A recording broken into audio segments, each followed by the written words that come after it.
RPN, the Roddenberry Podcast Network.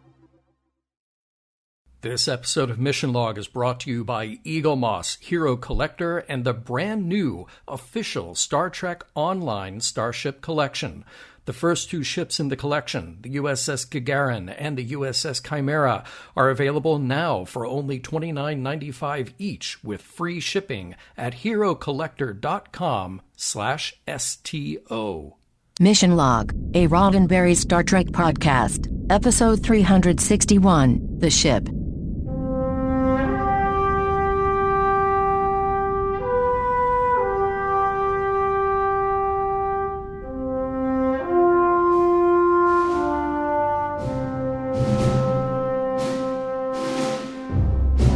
Welcome into another episode of Mission Log, a Roddenberry Star Trek podcast. I'm John Champion. And I'm Norman Lau. Each week on Mission Log, we take a look at every episode of Star Trek in order and by season, diving deep to find the morals, meanings, and messages contained within, and making sure we can bridge a certain level of trust within the show and with you. This week, The Ship. Nope, not that. No, not that ship. Nope, not that ship either. It's the other tough little ship, not named Defiant. I was a little jealous when I saw this tough little ship, because I love the Defiant and, but I'm sure that we'll hear more messages from our listeners later on. And if you'd like to contact us, remember, Mission Log relies on your participation, so that's why we want to hear from you. Help us spread the word by giving us a like or a share on Facebook or Twitter, where you'll find us at Mission Log Pod. Tell others about us there, and if you're inclined to leave us a review at Apple Podcasts, we'll be grateful, and we'll share those in a future supplemental. You can reach us on Skype at Mission Log Pod or by calling 323-522-5641. Our email address is missionlog@roddenberry.com. And remember, we may use your comments on an upcoming episode of Mission Log. Hey, we'll get to trivia in just a moment, but first, a word from Eagle Moss, Hero Collector, and the official Star Trek Online Starship Collection. Norman and our dear listeners, there's so much to know about what Eagle Moss does with their starships. You already know that their starships are developed in partnership with CBS. They're officially authorized by CBS Studios. But this brand new collection of the official Star Trek Online starships were developed with the creators of Star Trek Online, and they are available only from Eagle Moss Hero Collector. And what they want to do is start you out with the first two ships in the collection, the USS Gagarin, that's the Federation battle cruiser, and the USS Chimera, the Federation heavy destroyer. They're available right now directly from Eagle Moss shop for only $29.95 with free shipping. You know, John, when I started playing the game back when it first launched, I never would have thought that Eagle Moss... Well, first of all, Eagle Moss didn't exist back then. And secondly, I never way back then. Way back then. But I never thought that the ships from this particular expansion of the Star Trek universe would actually get its own product, and I think that's fantastic. And the neat thing is about these ships from Eagle Moss is that these are also based on the CGI models from the video game, from Star Trek Online. They're so highly detailed. They're also made of die-cast metal and high-quality ABS materials, just like the standard Eagle Moss ships. They're hand-painted, and they are incredibly accurate to the models from the online game. Each ship also comes with a display base, just like the standard models, and the collector's magazine for all of the scenes, the info, the behind-the-scenes sketches, and insider information about all of the ships in the broader Star Trek Online universe. Now, the 25th century USS Gagarin, NCC 97930, inherits a legacy of service and sacrifice from her 23rd century namesake, seen in the battle with the Klingon birds of prey in the Star Trek Discovery episode, Civis Pacem Parabellum. Ooh, nicely done on the Latin. Thank you. Very good. All of my Latin paid off. Also, the USS Chimera, the NCC 97400, was created during the Federation Klingon War and is featured in Victory is Life, the game's expansion that focuses on Deep Space Nine and the Gamma Quadrant. An experimental ship, it is commanded by Nog, Starfleet's first Ferengi captain, and was released as a tribute to the late actor Aaron Eisenberg. See, all of that just makes it even better. As somebody who is not a huge STO player, I have to say these ships are beautiful to look at, and I love the stories that go along with them. So, additional ships are slated to join the collection soon, but available now for pre-order. They are the USS Andromeda, the Bortask-class Klingon flagship, the USS Buran, and the Romulan Vostom-class Command Warbird. You can see them all online at herocollector.com/STO. So for full details, including the comprehensive views of each ship and the ordering information, remember you can get started with the first two right away. That can all be found at herocollector.com/STO. All right then, trivia for the ship. This ship, the episode, The Ship. Here's your trivia. We have a story by Pam Wigginton and Rick Kaysen. They had the bare bones idea for a story in which a Jem'Hadar's ship was found and salvaged by the DS9 crew. That was good enough for Hans Beimler to take it and run with it, which is why he got the teleplay credit for this episode. Hans has been right there with Star Trek since Season 2 of TNG, and we most recently discussed his work on the DS9 episode Body Parts. For Pam and Rick, well, this is their only credit in Hollywood. This was directed by Kim Friedman. As Star Trek watchers, we first met Kim back in Season 2 of DS9, where she directed The Wire, not only her first DS9, but her first gig directing any science fiction. Prior to that, Kim carved out quite a career directing sitcoms and nighttime dramas, getting her start on Mary Hartman, and let it never be forgotten that she directed a full 8 episodes of The Love Boat. While she's got 2 more episodes of DS9 to go, we will also catch up with her on Voyager. Now let's talk about those shooting locations. The exteriors were shot in Soledad Canyon, which is almost due north of Los Angeles, about a 45-minute drive, and just near Santa Clarita. We have seen this location before in Season 2's The Homecoming, and then more recently in Season 4's Indiscretion. Incidentally, if you were to travel about 40 minutes east of there down Soledad Canyon Road, you'd wind up where they shot Shore Leave on TOS, and you'd also be not too far from Vasquez Rocks. Soledad Canyon itself is hot and unpredictable. It was brutal when they shot this episode, hotter than anyone on the crew had expected or prepared for, which led to a lot of breaks being needed and immediate water and cool cloths to be distributed to the cast who were in costumes and some in extensive, heavy makeup. In one outtake, actually, one of those Jem'Hadar soldiers fainted. He was okay, though, just overcome. Now, on set, John Eaves did the initial design work.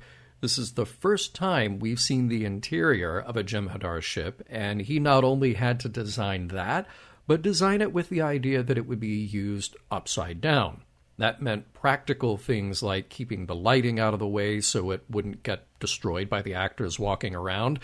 It also meant designing the bridge in a way that you could tell it was indeed upside down. There are no sitting positions, but they decided early on to have the dead crew members, represented here by dummies that were built up by Michael Westmore and his team, in order to give some point of reference. All right, on to guest stars. Ensign Hoya, we get to see a Benzite for the first time since TNG is a Matter of Honor. Prior to that, it was Coming of Age, and don't be surprised there because Hans Beimler was the story editor on that episode. This is not only the first female Benzite, the only female Benzite that we've had on Trek, but you'll notice that at least this one has outgrown that breathing apparatus that was such a trademark of the earlier 2 we had seen. The character we meet here is played by Hilary Shepard Turner. I don't want to spoil too much before Norman's recap, but we won't have Ensign Hoya back again. Don't worry, though. Don't worry, Hilary will be back in another role very soon. We welcome back Ensign Munez, played by F.J. Rio. We mentioned him back when he first appeared on DS9 and Starship Down, then again for a shorter appearance in Hard Time. We will see more of F.J. in different roles on both Voyager and Enterprise. Finally, the producers had intended for the first female Vorta we met, Eris, to come back for this episode. You may recall the Season 2 episode The Jem'Hadar, in which Molly Hagan played the role.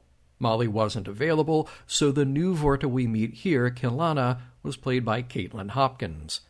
In addition to the usual TV guest spots, Caitlin turns up in feature films as well, like Crocodile Dundee in Los Angeles and in As Good as It Gets.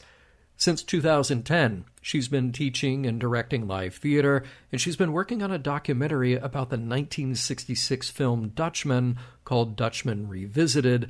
We will catch Caitlin one more time in an appearance on Voyager. Just sit right back and you'll hear a tale of a fateful trip. You probably know the rest.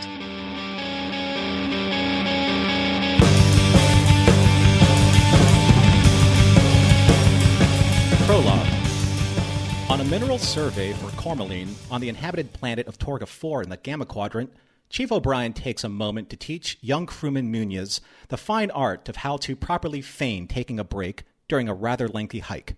Meanwhile, back in base camp, Captain Sisko, Dax, and Worf analyze the potential supply line opportunity for a motherlode vein of Cormeline that Dax recently discovered.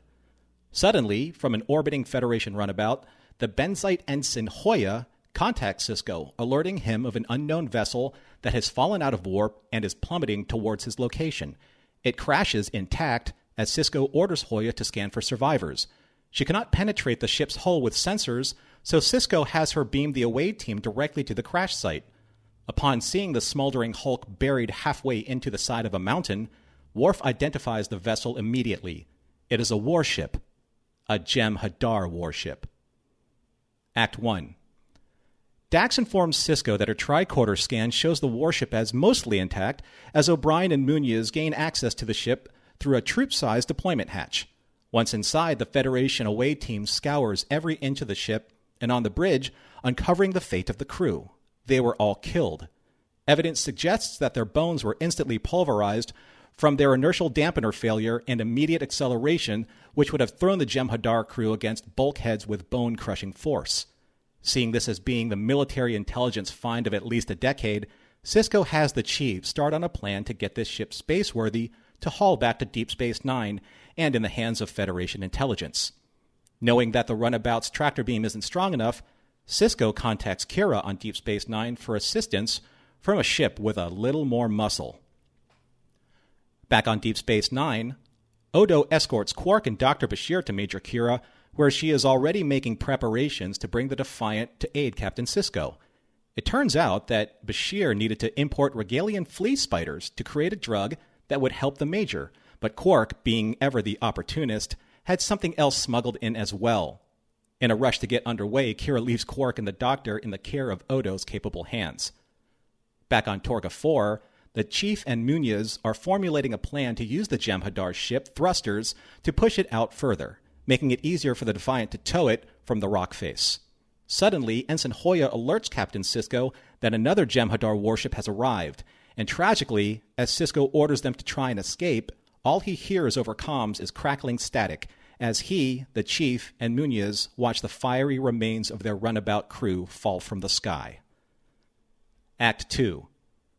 Sisko and his crew are caught completely by surprise by a Jem'Hadar strike team, which has materialized right on top of them, killing Science Officer Talor and wounding Munoz with an energy weapon burst to his stomach.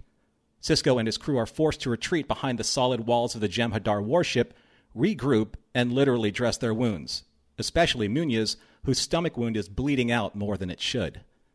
After searching the ship for useful technology to use against their besiegers, Captain Sisko was hailed by Kilana, the Vorta in command of the newly arrived Jem'Hadar warship that just destroyed Sisko's runabout, killing 3 Federation crewmen.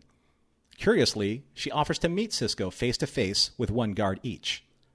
With Worf carefully watching over Sisko's meeting with Kilana, she approaches the captain with a disarming flattery consistent with Vorta diplomacy. She clearly makes it known that she wants her property back. However, Captain Sisko cites a time-honored human custom of declaring salvage rights upon a crashed ship and a dead crew. Kilana describes that the Dominion doesn't respect those rights and offers him refreshments during their negotiations.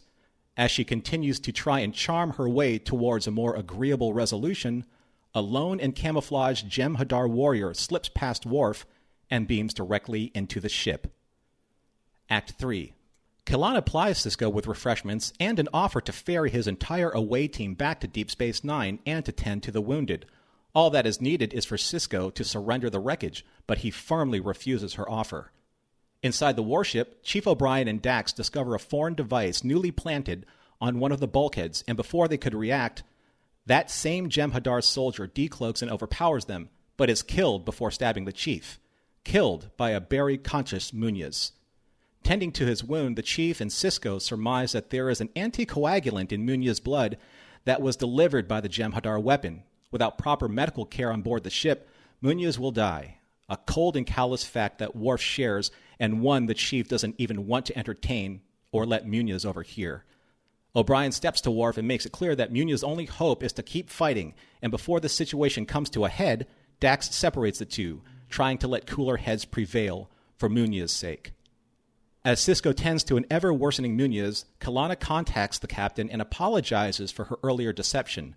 She wishes to meet again, unarmed and alone. Soon after, they convene outside the ship, and Kelana freely admits that there is something on board the wreckage that she wants. As she tries to negotiate an amicable way forward, a mutual distrust leads to an irreconcilable impasse. Knowing that diplomacy has failed, Kelana beams away as Sisko takes cover back inside the ship, as both he and Worf escape what is to become the overture of an orbital bombardment. Act 4. As the bombing continues, Sisko has the chief tie into the ship's sensors, and in doing so, they realize that ultritium concussion shells are being used to rattle their resolve and force them to surrender. Knowing that there is something on board that Kelana wants, Sisko has Dax and Worf comb the ship for anything. However, Munoz's condition worsens to the point of delirium. Tensions rise between crewmates as they begin turning on each other. O'Brien is fed up with Worf's inhumane attitude towards Munoz, and Sisko is tired of Dax's sarcasm. Knowing that Starfleet discipline is the only way out of this downward spiral in morale, Sisko orders everyone to start acting like professional Starfleet officers who have specific duties to attend to post-haste. That means Worf and O'Brien to try and get the engines and weapons working, and for Dax to find the proverbial needle in the haystack. As for Munoz, his orders are clear, but not so simple, as Captain Sisko orders him to stay alive. The chief repairs enough of the main systems to attempt escaping the rock formation, but the wreckage is too far buried and embedded, creating a power overload during takeoff that cripples the engines permanently. The Defiant is now their only way to salvage the ship and to get home alive. Turning to Munoz for help, the chief discovers that his young comrade has died from his injuries as silence and grief wash over the crew. Isolated and alone with his thoughts, Sisko vows not to have his crew's death be in vain as Dax tries to give him clarity of all that has transpired. But their conversation is cut short as strange, shimmering drops fall from the ceiling. As they both look up, they pull and train their weapons on the shimmering and shape-shifting form of a changeling. Act 5. With phasers at the ready, Dax scans the changeling and discovers that it is dying.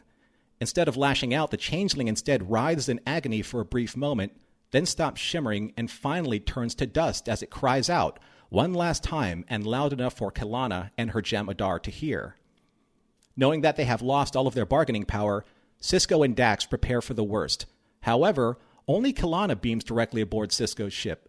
Both she and Sisko lament the fact that these senseless deaths are on their hands, knowing losses on both sides could have been prevented if they worked harder to trust each other. Making the smallest concession for her losses, Sisko allows Kelana to take some of the Founder's remains with her. She leaves with a parting shot. "You must be pleased with yourself. You have this ship to take back to them. I hope it was worth it."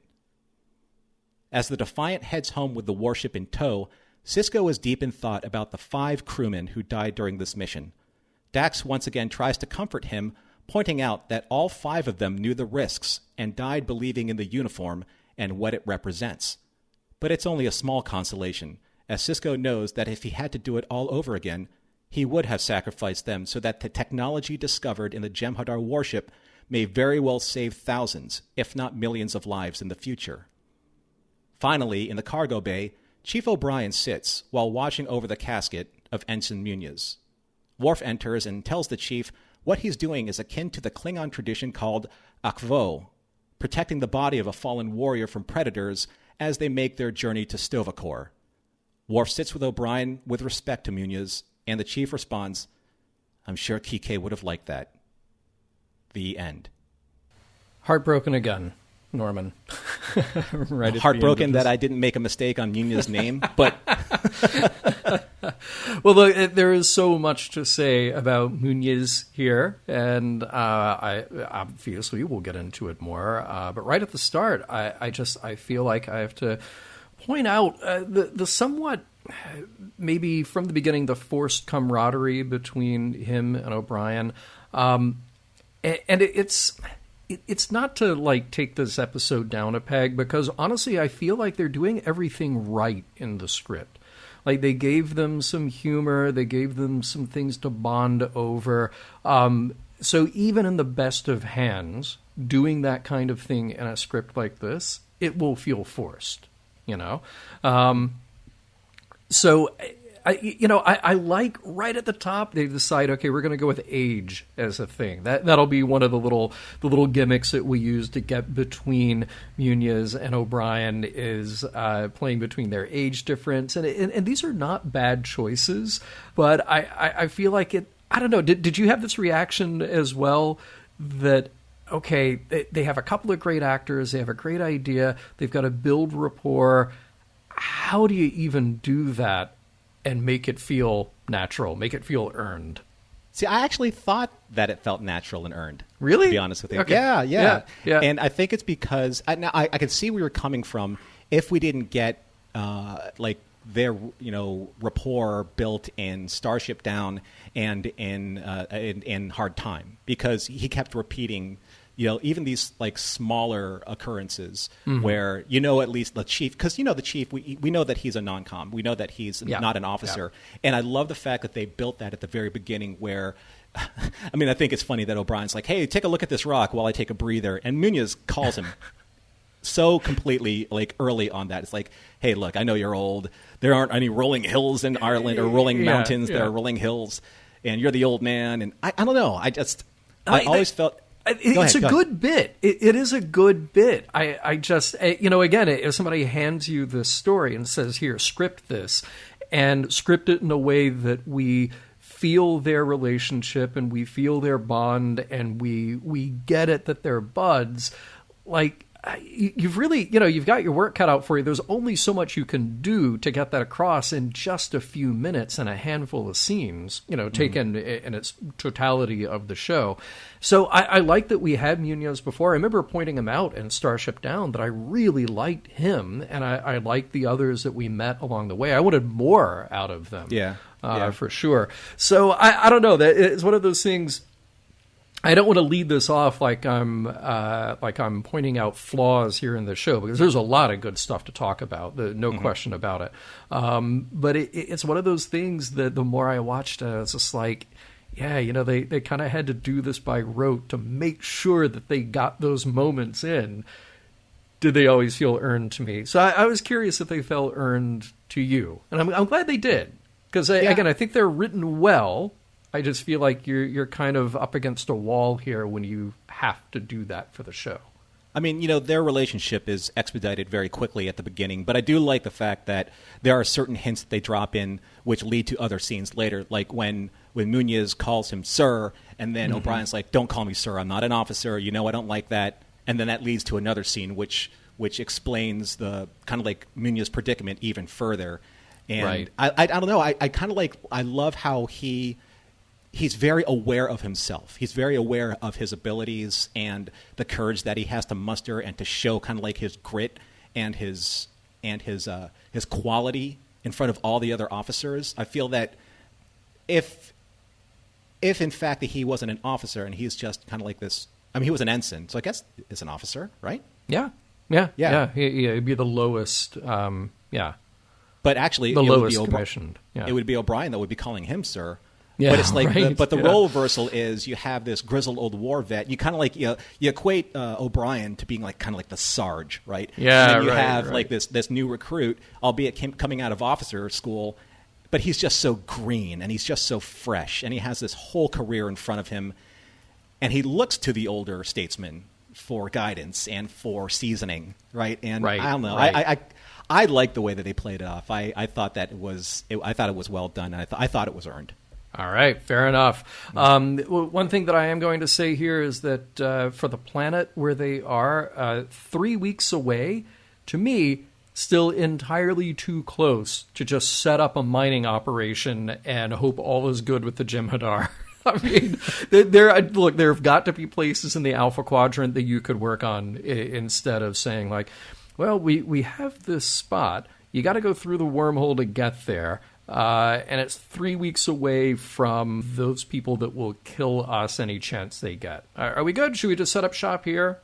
Unless that mining operation takes a total of 2 weeks and 6 days, then no, just get out. I mean, I'm sure that there's a description for what cormalline is used for. I mean, it's not as, I say, ubiquitous as, say, dilithium crystals or things that the Federation has mined before. So it would have probably served the story a little bit better. It's like, oh, we found this motherlode, like Dax said, of cormalline, and it is so valuable, it's worth the risk. Of setting up shop here, because if we got this, we get a jump start on, technology that we need to build, for the upcoming, incursion of the Dominion when that happens. And maybe this is something like the Dominion's like, no. If you find this is going to give you a leg up on what's going on. One thing, though, and I watched the opening sequences many times, I don't think we ever got a name for the runabout, and we usually get names. You are correct. Yeah, we don't know. I read somewhere else that brings the total now down to 3. Unless, because they made a thing of it in an earlier season where, remember, Sisko said, like, oh, okay, to the chief, like, go build a new runabout. They're handing out names for these. So, yeah, now we're down to 3, but they don't name which one it was that got destroyed. Just too bad. It would have been interesting that if, like, say they brought back the Volga, because we got the Volga in a previous episode in Apocalypse Rising, I believe it was. Yeah. And we got the stock footage of that. So it just would have been interesting to have seen, the final fate of the Volga. Yeah. Right? One thing, though, and again, this is just kind of like one of those criticisms that I have with almost every show that I watch. It's about firefights. It's about finding cover. It's about not exposing yourself. And it's about knowing that the Jem'Hadar should be soldiers of a certain quality that can run and gun and hit blind spots whenever they want. And when they were retreating into the ship, too many of them, especially Captain Sisko, were standing straight up in the open and not moving. And I'm like, what's going on here? You guys should be scrambling on your feet, on the ground, finding any possible cover, because those Jem'Hadar are trained expert killers and would kill you running and gunning. Yeah, he's standing there on the ship in his red and black uniform in broad daylight. Right. pretty easy to pick off. Mm-hmm. And speaking of those people in that firefight, we barely met Talor. Just wanted to, because he does get a name in here. He had cool makeup, which is about it. That's all we get to know about him. Played by stuntman Ken Lesko. We didn't really get a good shot of him, but he had that kind of ridge down his head and those ears. Kind of reminded me of Way to Eden. At the end of TOS, Dr. Severin's giant ears. There was a funny line to point out. They describe the liquid crystals as being a dangerous aphrodisiac, and Quark has that great line, "What's love without danger?" Just, nice. It's like a little throwaway, but so perfectly Quark in the moment. Yeah. And I love the fact that they paired up now, kind of like this conspirators coupling with Quark and Bashir. Like Bashir's like, no, wait, hold on a second. I was just supposed to make an anti-venom, some type of poultice for Kira and her pregnancy. I don't know what you were doing. Nothing to do with me. Yeah. But now I'm a co-conspirator. Great, that's going on my permanent resume. Right. One of the things I found interesting is that, you have a tricorder that can tell that the ship is intact and that the power systems are this, and all of these specific technological needs are addressed. But why wouldn't they use the tricorder to find out what was going on with Muniz specifically? Like, they never really figure it out except for surmising that, oh, you're bleeding all the time. Right. Something's in your blood. Like, open up the tricorder, and that was my tricorder effect, by the way. That was good. It was very trademarked. Realistic, yeah. But like Dax, being a science officer, close to being medical, she would have been able to at least figure out something. Right. You would think. Would think, yeah. And speaking of the wounds that he has, Muniz says that, he's had worse transporter burns. And hang on, stop just a moment. Transporter burns are a thing? So, like, on top of all the other problems with transporters, he just kind of blows that off. Like, yeah, that's just a thing we all know about, right? Transporters burn you. Like, what? What? Like, they use transporters literally all the time. That's like if I thought, every time I get in my car, I get a, second-degree burn somewhere. Yeah, but, that's what it's like driving a car. Everybody knows that. Well, Quark has an answer for that. Obviously he's going to be selling some type of illegal, like SPF 5 billion. Yes. Right? For transporter burns, go to Quark's. He's got what you need. Yeah, rub this on you. My criticisms of the episode, and I love this episode, and I'll get to that in our observations and notes. But things like combat sequences bother me when they're not done right. And with the Jem'Hadar's reputation as being these genetically modified expert killers, wouldn't they just have been able to beam directly into the ship like a surgical strike team and take everybody out without even firing a shot? Yeah, see, you would think that. And speaking of good fighters, I kind of felt that way about Dax, because you've got one Jem'Hadar soldier who goes in facing off with O'Brien and Dax in that moment. I know he had to give the moment to Muniz, but Dax has been kicking butt all over this series, particularly in the last couple of seasons. That seemed unfairly matched to me. She should have gotten in a few more licks in that. Oh, by the way, O'Brien, it's in that scene that Muniz comes out with the phaser, kills the Jem'Hadar as he's fighting Dax and O'Brien. And O'Brien makes that joke that Muniz has been gold-bricking all along. First of all, cool that it's kind of an outdated word that they just slipped in. Also, incidentally, the word that disqualified me in the 6th grade spelling bee. That brought back, gold bricking, and here's why. To this day, I remember I had never heard the word before, not used like that, and then when I heard it, and I think I asked him to use it in a sentence or define it or whatever it was, I put it together in my head very easily. Just like, oh, sure, it's GOLDBRICKING. But I did that. I blasted through it so fast that I transposed a couple of letters. Haunts me to this day. Yeah. That was your post-ganglionic nerve. Yes, see, exactly. So Dr. Bashir and I have that in common. Yeah. So they didn't use the fine example of, can I use that in a sentence, please? Or can you use that in a sentence, please? Ensign Muniz was gold-bricking his wound. Yes. Now, if they gave you that sentence, you would have gotten the word. I'd be like, fine, yeah. Gold-bricking, that's an interesting way of using that word. I mean, I would have used, like, sandbagging, right? Because sandbagging is kind of like a similar thing. Right, yeah. So I wanted to bring this up when you were talking about the actress in the trivia, but Kilana, the actress who played Kilana, yes. I could not help but draw a Linda Carter parallel to her every single time that I saw her. Now, you know what? It has a lot to do with her hair, being that beautiful brunette. Yeah. But it was done in the very same style like Linda Carter's was as Diana Prince in the 1970s Wonder Woman. And she had the same kind of earrings, just like those large red beaded type earrings that Wonder Woman wore. Yeah. And those beautiful, bright blue eyes. And it was just like, this is Linda Carter, like almost reincarnated as Vorta, and I couldn't keep my eyes off her. All right, that's an interesting way to put it. I kept thinking about, when you write a script, when you cast a show, when you direct it, and in her case, Caitlin Hopkins, when you act it, there are choices that get made every step of the way. And I found that with this character, they made some very interesting choices. And you can say that it was kind of an easy choice to make her sexy. She's very alluring. That is not to say, by the way, that Jeffrey Combs is not sexy as a Vorta. Let's just get that, right out right away.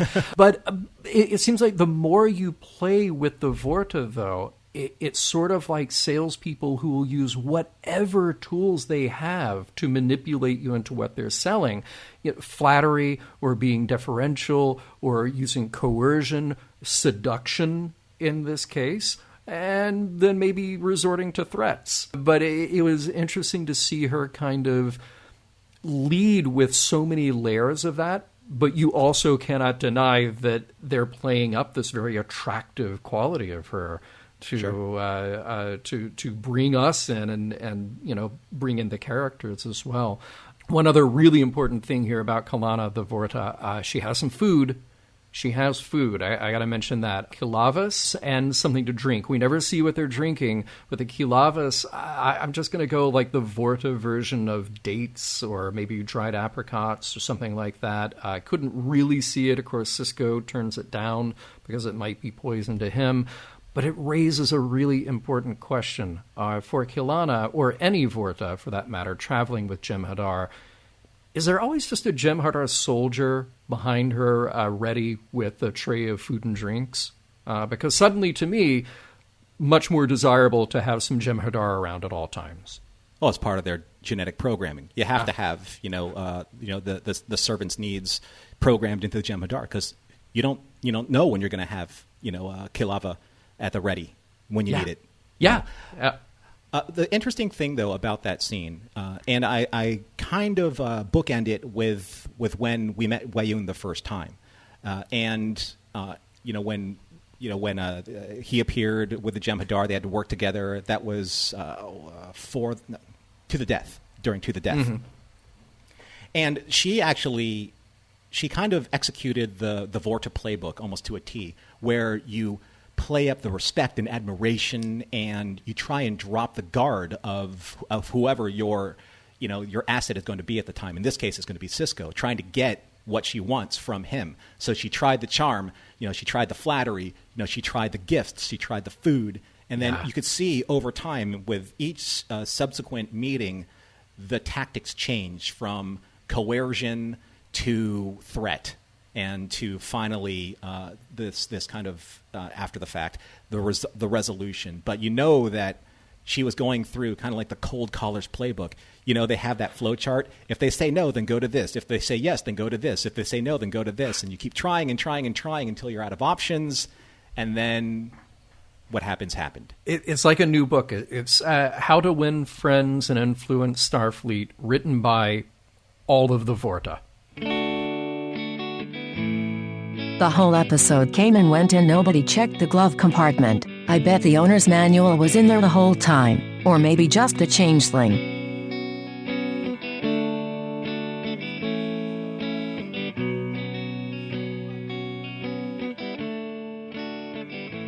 So, John, earlier when we were talking about the relationship with O'Brien and Muniz, that's something in this episode that I felt very earned and very compelling to watch.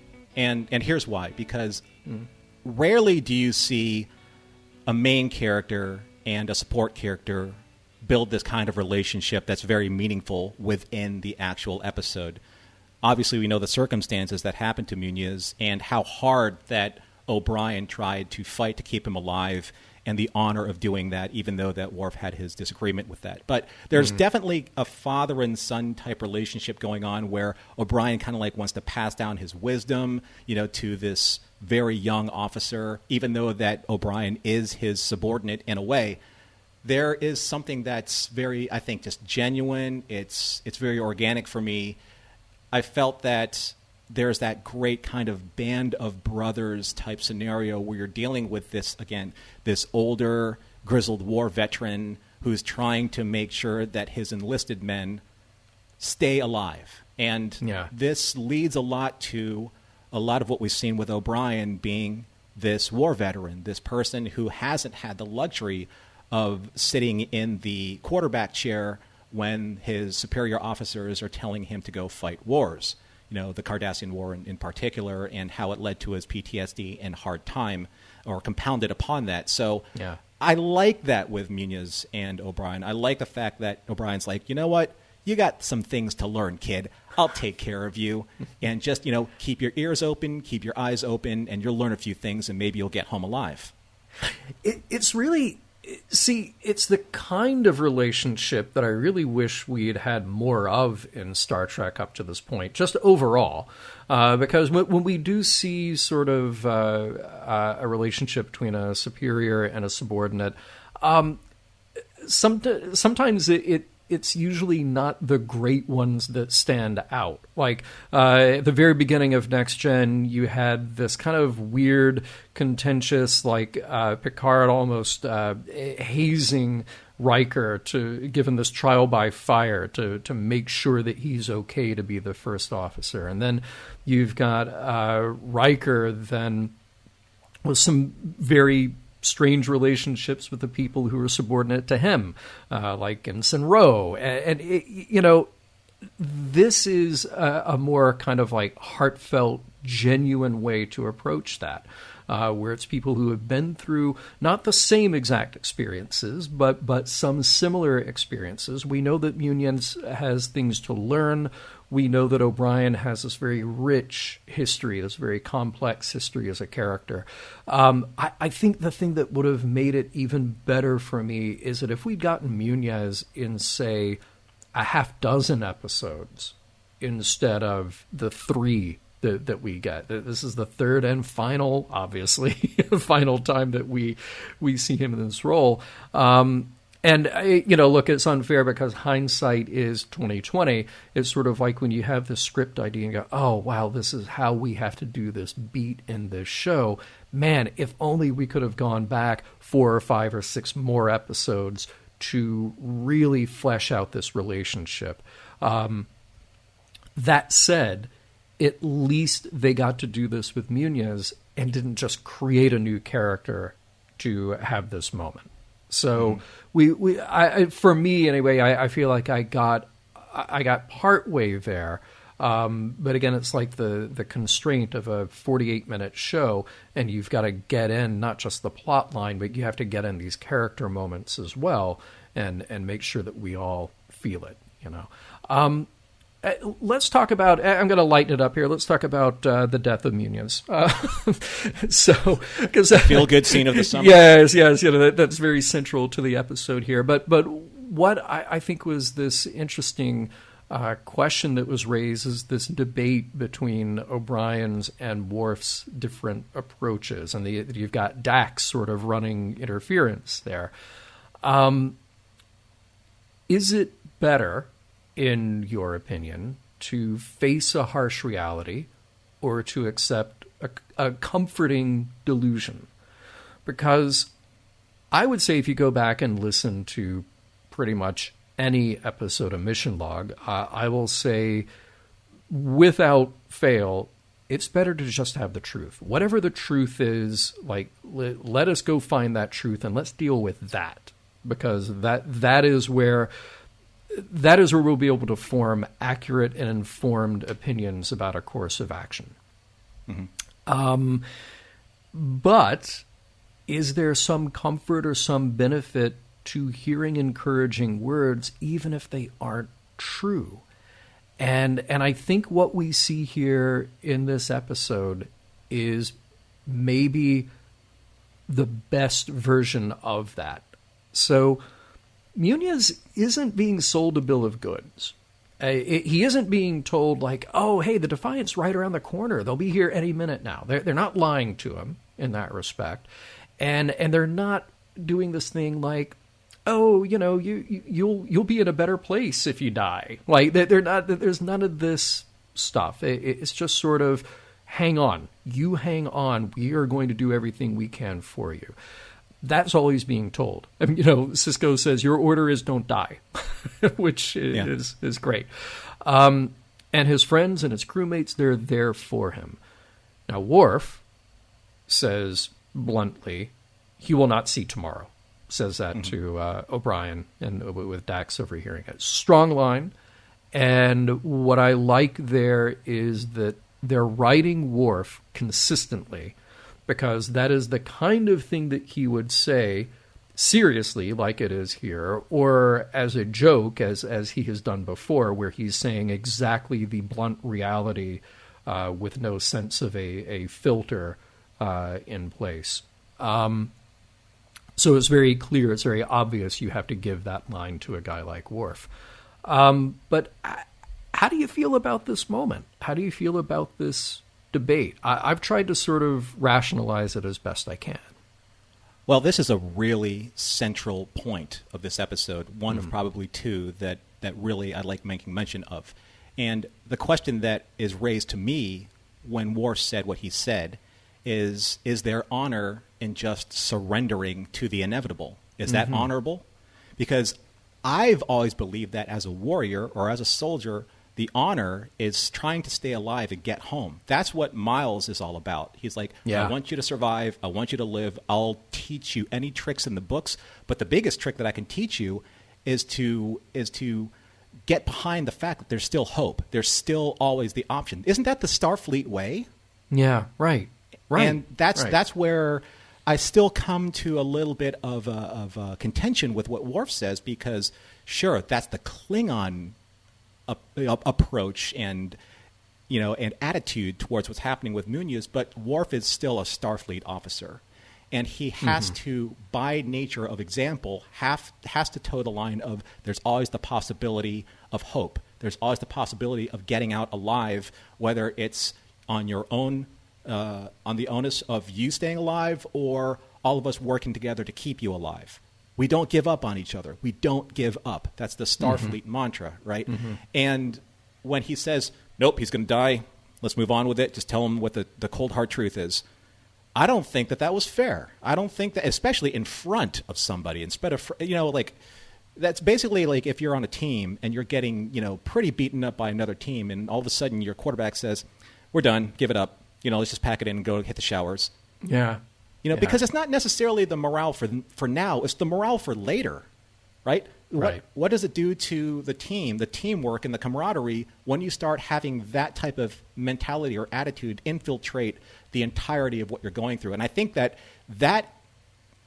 decision, or when Worf said that, it starts the downward spiral of them turning on each other, because they're all starting to give up. They're all starting to give up hope.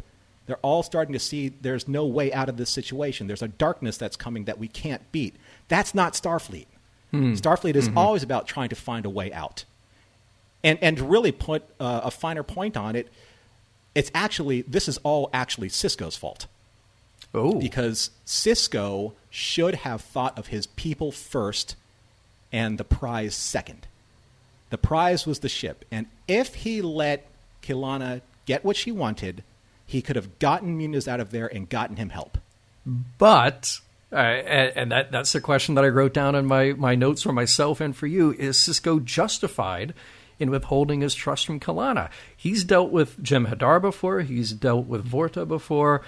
Is he... look, she says this is what I'll do. You can all go home. I'll get you home safely. We just have to have what's in this ship. Would you take that deal if you had been through what Sisko has been through with other threatening, not to put too fine a point on it, but enemies who have come to kill you in the past? They got out to the death by making that alliance. So it's not like they didn't make an alliance with Vorta before with a completely, a much larger cadre of Jem'Hadar in their presence. And I think that, and I know that, I'm rewriting it, and that's not fair. That's not what we're talking about here. But it does... Yeah, but it is a central point of the episode, though. This is the thing that haunts Sisko at the end. I didn't trust her. She also didn't trust him. But that is the one of the dramatic denouements. So I think you're right to point this out. Well, I think that if Sisko really wanted to have his cake and eat it too, get everything on his checklist checked off, he would have found a way. There's always there's always that Starfleet way. We got to find a way. Whether we make a small concession and just let Kilana, under heavily armed guard, under Worf, under phaser point, search the ship and find what she wants. Okay, now it's time for you to hold up your bargain. You're not leaving this ship until we're out of here. You have what you want in your hand. I don't care what it is, but as soon as you see that beam out, we are going to destroy this ship. Right? So there has to be a way for for Sisko to be able to protect his people too. And I think that is the responsibility of a captain, to make sure that your crew gets home alive if you have the ability to do it. And in this case, I think that Sisko justifies the ends by getting that ship, by sacrificing whatever crew he needs to in order to do that. I'm not saying he's wrong. I'm just saying that I think he puts that as the precedent over everything else. Mm-hmm. And I see O'Brien being that, you know what? This is what happens with the brass all the time. It's like that line in Starship Troopers. The military does the dying, and the fleet does the flying. Mm-hmm. Right. And I can see that being a sore point for O'Brien later on. It's like you could have gotten Muniz out of there. You could have gotten him help, but you decided to take the ship instead. Is the ship worth one life? And isn't that like the great conundrum of what we do in Star Trek? Is one life worth the life of how many? Potentially, because there's no guarantee. No, but I mean, that's why Dax's line at the end is important. How many did this save? Did it save 5,000 people? Did it save 5 million people? There's no way to know that. Mm-hmm. But obviously, Sisko and everybody else who survived that has to live with that idea. They have to justify to themselves that the mission was worth it. Not saying it isn't. I mean, it's certainly not a lie that they accomplished something by doing it. But at the same time, the first, if I may invoke the name of a Star Trek episode, the first duty in this case should for the captain be to protect his crew. Mm-hmm. Yeah. Another thing with Worf, and to try and kind of round out this part of the discussion, I also found his emotional detachment from Muniz as some type of defense mechanism for his own feelings, for his own emotions, because I think he's also playing from the standpoint of, if I don't become emotionally attached to the people that I'm serving with, then I can actually do my job and perform better, because I'm not like the chief is. He's not distracted from doing the job that he's supposed to do. You can see that in the episode. The chief is always one eye on doing his job, the other eye, and most of his heart on Muniz. Oh, yeah. Yeah, of course. But Worf is like, no, he's dead. I move on. I got to get the rest of us out of here. And I can see that. I can see that from him being purely a Klingon warrior. But like I said, when he's wearing that uniform, like Sisko said at the end of when he was on trial, he says, once you're in this uniform, you uphold the principles of the Federation. Mm-hmm. Right? But at the same time, though, those principles are pretty muddied in this situation, because even Sisko himself isn't upholding the principles of the Federation. Yeah. No, it's true. I do also kind of wonder, and this goes back to the, how we're dealing with the impending death of Muniz, which is, there's kind of this cultural thing as well. And Worf's culture, at least his attachment to it, his understanding of it, is that, Muniz is a guy who died in battle, or was wounded and now inevitably is going to die in battle. So to a Klingon, that's okay. That's better than okay. He's on his way to Sto-Vo-Kor. So there is that part that dispassionately Worf can sort of turn off and say, yeah, that happened. That happens all the time. Now I'm going to move on to what's really important, and that is, doing my job to protect the rest of my crew. Mm-hmm. I'd like to turn this a little bit on K'Ehleyra, because I found her character really engaging to watch for a variety of different reasons. Of course, as I said before, there's a Linda Carter-esque, aesthetic that's going on, which is very attractive to me. She's wonderful, yeah.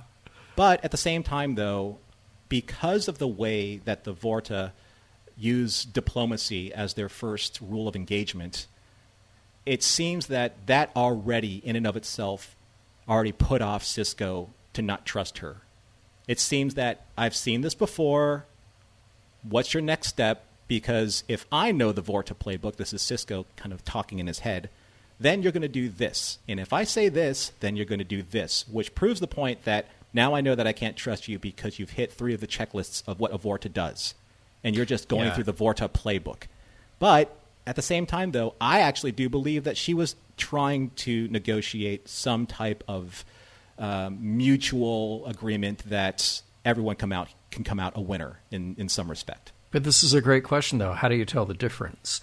Like, if you've dealt with Vorta who were insincere, who were manipulative, who were using these tricks and going down the checklist the first time to get under your skin and get what they want out of you, and then you meet one who is sincere, as it turns out later, but doing the exact same things, how do you tell the difference? And the point is, you can't tell the difference until the very end and you know the outcome.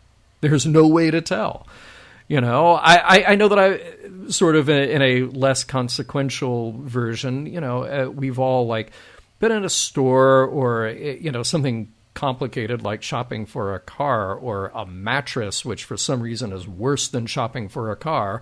And, you know, every salesperson, it is true, right? Every salesperson is sort of selling you the bill of goods from the minute you walk onto their property. And that is an immediate turnoff. And I just sort of want to put up my hand and say, like, no, just please don't do the song and dance. Don't do the whole thing. Like, let's just get down to brass tacks, please, because I will not be able to deal with all of the schmoozing and all of the little, you know, going down the checklist for all the tricks to gain my confidence. That's you know, that's why con man is short for confidence man. You know, yeah. No, I understand where you're getting at with that, but at the same time, though, I think that, you know, there's no better teacher than experience in life. And knowing what he has experienced with Vorta before, I think that he was more well-equipped knowing to not trust her and to find ways to find countermeasures as they move forward. Because if he was playing the diplomacy game, of which I think he wasn't really embracing in their negotiations, he would have led her down a certain path of trust while distrusting her at the same time. Garrick would have been superb in this instance. Yeah, you know, because that's how he thinks. You know, there are always two steps forward for every one step of gaining or giving ground. Right, so of course Sisko is like, of course he shouldn't trust her. She's the enemy. The Jem'Hadar are the enemy. They're the enemy. But at the same time, though, if you play it right, you can manipulate your enemy to your advantage up to a point to get what you need to get done. And I think that could have happened if he was willing to go a little further in the game. So I believe Sisko needed to be playing a little 3D chess here rather than 2D chess, is what you're saying. Well, yeah, I mean, you know, he's intelligent, but not experienced. His pattern indicates two-dimensional thinking. Shape up, ship out. Here's where we learn what it's all about.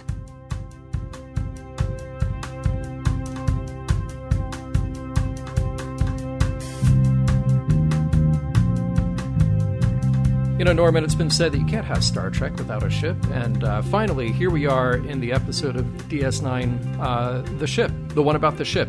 This is the one where in DS9 they have the ship. The other ship. Not the other one you're thinking of. Yeah, you're thinking about that ship. I'm thinking about this ship. So that's the one that we're discussing today. We have picked it apart. We have examined it for all those important plot and character details. Now we get to wrap it all up by asking each other if the episode holds up and what morals, meanings, or messages did we find buried there within. So, Norman, first question to you. Does the episode hold up, however it is you want to interpret my asking that question? Can I ask your question with a question? Then I'll get into my... I would love that. This is like an improv game, yes. So did you get kind of a spiritual successor to the Galileo 7 from this? I did. I didn't even think about that until you mention it. That's, of course. See, now it's like, of course, it's a spiritual successor to Galileo 7. Because in the Galileo 7, Spock, because he was so very rigid about the goal of how to get the shuttlecraft off the planet, he didn't really entertain any of the other options that were in front of him. And I think that that's somewhat similar to what Sisko is kind of engaged with here. I mean, this episode I think is amazing. I think it's absolutely flat out amazing. I 100% love this episode. I love siege dramas. I love it when you can take the galactic story of what's happening, but kind of confine it into like a stage play of 3 different sets. You have the ship set, you have the desert set, and then you have the obviously Deep Space Nine. So there are so many different layers to this episode. And sure, does it feel somewhat on rails when it comes to kind of this war type story, siege type story? Yes, I think it does. But it doesn't necessarily mean that it's not executed well. It's executed brilliantly, absolutely brilliantly. Mm-hmm. And sure, I think that 80% of the episode was in a way formulaic. But then again, formulaic episodes, when well done, allow you to focus on what you need to focus on. And for me, it all led up to, say, the last 7 or 8 minutes, which I think is some of the best moral study in Star Trek that I've seen in a long time, especially in Deep Space Nine. Because in those last minutes, you have Sisko and Kalana coming together and saying, if we only trusted each other, we could have prevented all of these lives being lost. We were failures at this time. We failed our people because we couldn't bridge this gap of trust. And Sisko and Dax. I really love Sisko and Dax because Dax, and I know that this is probably going to be interpreted in a bunch of different ways, but I was feeling Curzon sitting with Benjamin during these times. Good point. Curzon being, this is where it draws the parallel with O'Brien and Muñiz. O'Brien being the elder statesman trying to educate his younger apprentice, where very much Curzon was trying to, at one point in time, educate a younger Benjamin Sisko. Right, you're seeing like this byplay, kind of like this comparison between this person who has so much experience trying to give somebody a little bit more perspective and using that perspective to move forward. And in Dax's case, as Curzon, seen a lot in that lifetime with all the other experiences of that Trill host. So I thought that was really nice because, you see this young, beautiful woman in Jadzia, but then you just feel the depth of the age and the wisdom coming out at that same time. And you know that that's exactly what Benjamin needed to hear. And then I really did love just the unspoken truth and the bond that was healed between O'Brien and Worf at the end by just sitting there and honoring Muñiz in that rite of passage. No matter if it's the Akvor or if it's just O'Brien wanting to crack open a bottle of Irish whiskey and drink until the sun came up, honoring his friend. That was beautiful. It was perfectly understated. It didn't have to have all the bells and whistles of a drama closing, and I thought that was absolutely done to perfection. What did you think? So, well said, and first of all, as you were describing that connection between Sisko and Dax and sort of Curzon coming out in that moment, I thought of another Star Trek reference, which would be the opening scene of The Cage, where it's Captain Pike lamenting the loss of crew members and how long he's been out there, how it never gets easier any other time. Think about Dr. Boyce sitting there talking about, from his position of aged wisdom, the responsibility of command. So there's another parallel to sort of bind these together. Yeah, I loved this episode. I loved it. To me, it just fires on so many levels. They effectively built tension in those scenes in the upside-down Jem'Hadar warship, had a kind of a haunted house feel to it. There are genuine emotional moments and a few laughs, not laugh out loud, but again, DS9 has found its humor well in its characters. They constantly raise stakes throughout the show. They keep you guessing, and they give poignance not only to the MacGuffin here, but more importantly, the reality of life and death in this corner of the Star Trek universe. Part of it plays out like this vintage war movie. I'm glad that you mentioned that in your wrap-up there. And in the wrong hands, that could really become a parody. And I'm just waiting for the scene where like you said, it's O'Brien as Sarge going, now listen to me, Private. You're not going to die unless I say you're going to die. I bet you got a dame back home just waiting to see your ugly mug again. You're not going to die on my watch, not if old Uncle Sam and I have something to say about it. Like that's the scene I'm waiting for, right? But here in this episode, it doesn't turn to parody like that. Now, that said, and as I mentioned before here, I wish we had more of Munez before we got to this point. It would have meant more, but they did the best with what they had up to this point. That's the sort of hindsight being 20/20 thing again. But I think you nailed it, which is to say that 80% of the show that we get with building Munez and O'Brien's relationship, exploring all the ins and outs here with the other characters, we can kind of give those things a pass because they nail it in the end. They nail it with that last 10 to 20%. Act 5 is stellar. This is a Star Trek problem. It's also a TV problem very often when you have, high action, high adventure, life and death type shows. But in 700 plus hours of programming, you don't take time to stop and acknowledge the people who die in those stories, unless they are particularly personal, like Spock. And that is what the story is built in that case. So finally, we had moments here of the characters wrestling with the reality of what happens when people put themselves at risk. And damn it, that didn't make me choke up. They earned it. They earned those last moments, and it was beautiful. So this goes right up on my list of favorite DS9 episodes. So that's from a production point of view. What about morals, meanings, messages, lessons, ruminations, etc.? Well, one of the things that I have grown to do when I'm watching these episodes is how it applies to, say, the Kobayashi Maru scenario and the great axiom of Star Trek, do the needs of the many outweigh the needs of the few or the one? And I actually equate the two being somewhat one and the same. And I know there are probably a lot of Star Trek fans out there saying, like, what do you mean? This one's kind of like almost a Vulcan philosophical way of looking at things. The other's a Starfleet test. But they're really kind of the same equation, two sides of the same coin. And it's because it has everything to do with character. The choices that you make in the Kobayashi Maru scenario is about your character. I mean, Captain Kirk says it's a test of character, right? And he says, how you deal with death is at least as important as how we deal with life, wouldn't you say? And that's where Dax comes into play here. Dax, when she challenges Sisko, when she says, it may sound cruel, but I know that the ship was worth it. Those 5 deaths may save 5,000 lives or maybe 5 million. The choice that Sisko had to make is the choice of both the Kobayashi Maru, because he has to choose 5 lives over the potential 5 million that he's going to save.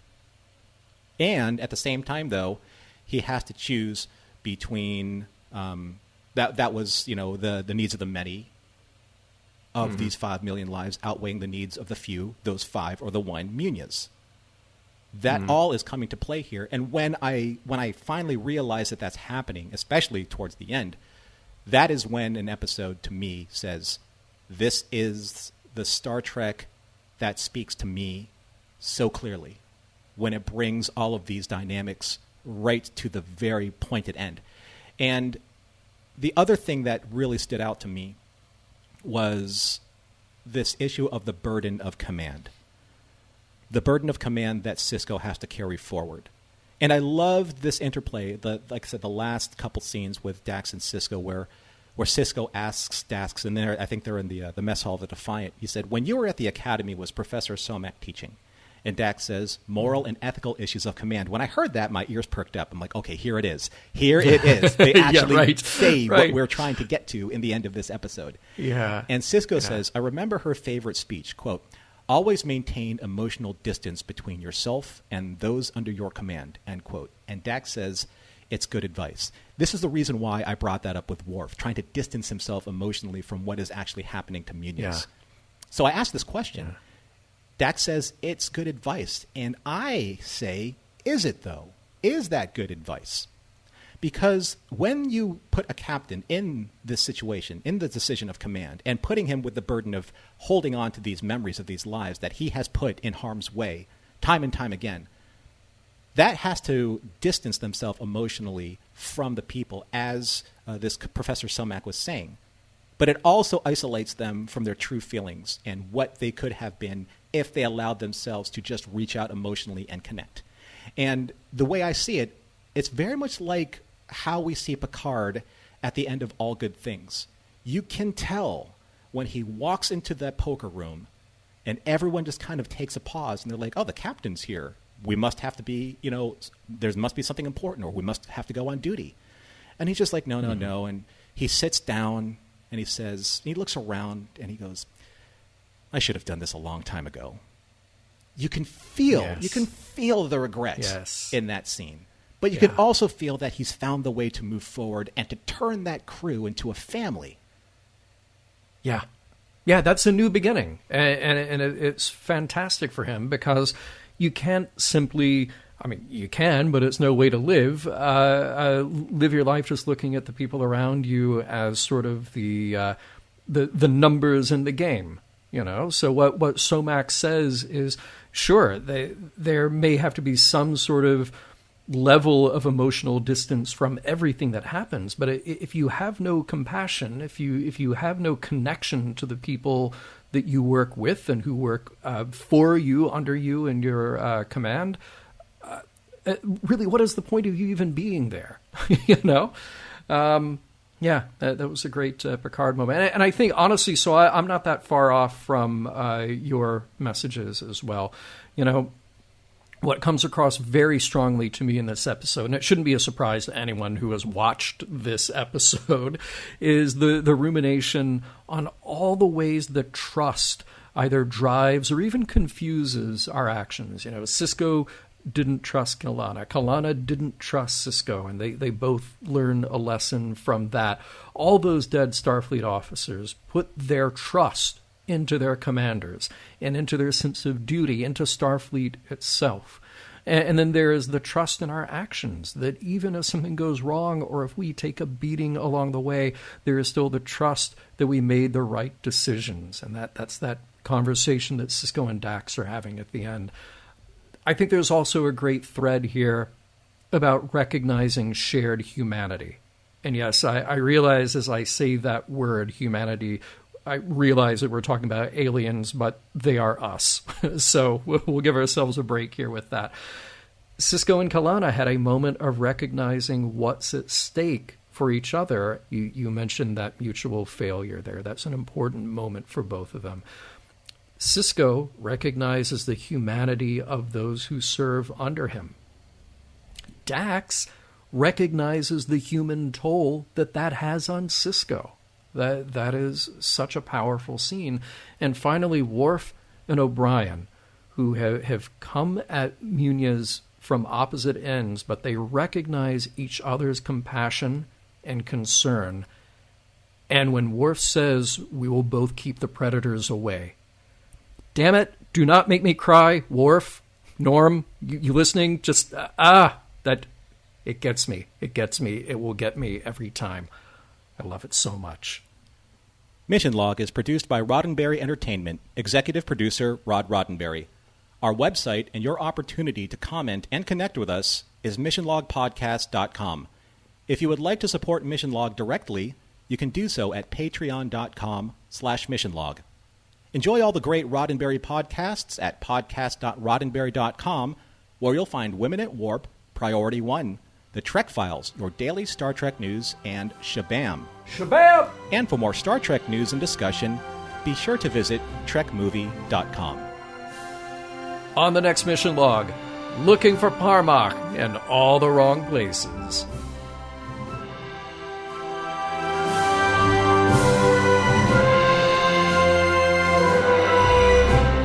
Some of the music for Mission Log provided by Warp 11, online at warp11.com.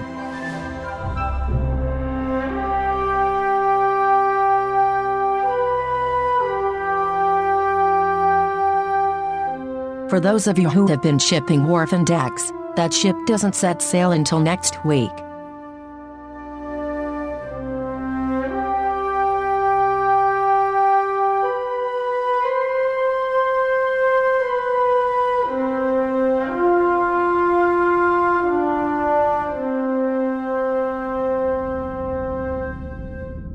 End transmission. Podcast.roddenberry.com, the Roddenberry Podcast Network.